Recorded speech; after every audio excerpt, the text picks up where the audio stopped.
GnuCash versus Quicken versus KMyMoney, which is the best personal finance software for your needs. So managing your personal or small business finances can be quite overwhelming without the right tool.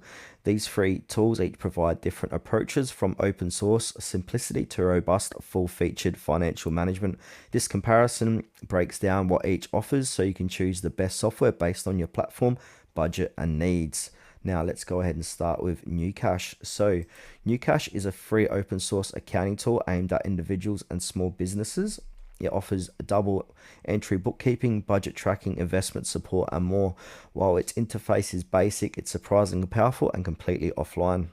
Now let's go ahead and talk about the pros. So this is free and open source, suitable for both personal and small business use, works across Windows, Mac OS, and Linux. No ads or subscription needed. Cons: outdated interface, limited mobile support, and learning curve for non-accountants.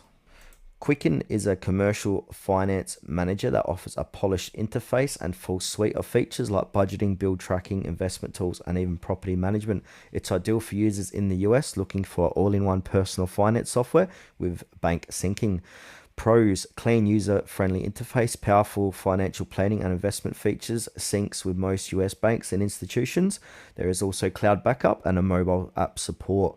Setback: subscription-based pricing, limited to US and Canada users, and no Linux support. KMyMoney is another free open source personal finance tool, mostly used by Linux users, but also available on other platforms. It aims to offer features similar to Quicken in a simple, accessible way. Pros: free and open source, good for personal finance and budgeting, familiar layout for former Quicken users, and actively developed. Cons: no business accounting tools, fewer features than GnuCash or Quicken, and there is no native mobile support at this point in time. So pick GnuCash if you want an open source accounting with deep features for both personal and small business use, or choose Quicken if you prefer a polished, feature-rich platform with investment tools and automated syncing, or go with KMyMoney if you want a lightweight, open source alternative focused on simple personal finance without the complexity of business tools.